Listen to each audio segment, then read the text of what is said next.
పూర్తి వివరాలకు చదవండి రేపటి అక్షర శిల్పం దినపత్రికలో.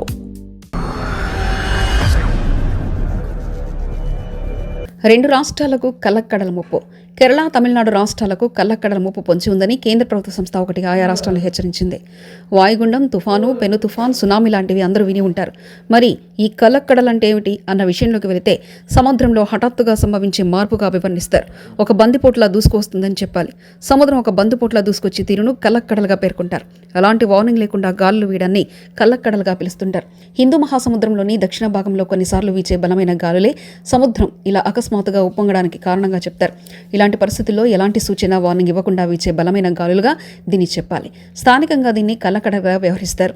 జనవరి 15 రాత్రి అకస్మాత్తుగా సముద్రంలో వచ్చే ఉప్పెన కారణంగా బలమైన అలలు ఎగిసిపడే అవకాశం ఉందని పేర్కొన్నారు. తీరంలోని వివిధ ప్రాంతాల్లో 0.5 మీటర్ల నుంచి 1 మీటర్ మేర అలల తాకిడి ఉంటుందని, సముద్రం ఉప్పెన ముప్పు పొంచి ఉన్నట్లుగా Indian national for ocean information services warning ఇచ్చారు. ఈ నేపథ్యంలో కేరళ విపత్తు ప్రతిస్పందన నిర్వహణ సంస్థ కూడా అలర్ట్ అయింది. అధికారుల సూచన మేరకు తీర ప్రాంత ప్రజలు సురక్షిత ప్రదేశాలకు తరలి వెళ్లాలని సూచించారు. తీర ప్రాంత వాసులు ఎట్టి పరిస్థితుల్లోనూ పడవలు, దేశవాళీ పడవలు వేసుకుని సముద్రంలోకి వెళ్లొద్దని ఆదేశాలు జారీ చేశారు. అంతేకాకుండా ముందుగానే పడవల్ని సురక్షిత ప్రాంతాలకు చేర్చుకోవాలని కోరారు. అంతేకాదు, ఈ ప్రకటన వెనక్కి తీసుకునే వరకు పర్యాటకులు ఎవరు కూడా బీచ్లలో విహారానికి రాకూడదని స్పష్టం చేశారు. అంతేకాదు, తీర ప్రాంతాల మీద ప్రత్యేకంగా నిఘాను ఏర్పాటు చేయాలని పేర్కొన్నారు. మరిన్ని కథనాల కోసం సబ్స్క్రైబ్ చేసుకోండి మీ అక్షర శిల్పం. పూర్తి వివరాలకు చదవండి రేపటి అక్షర శిల్పం దినపత్రికలో.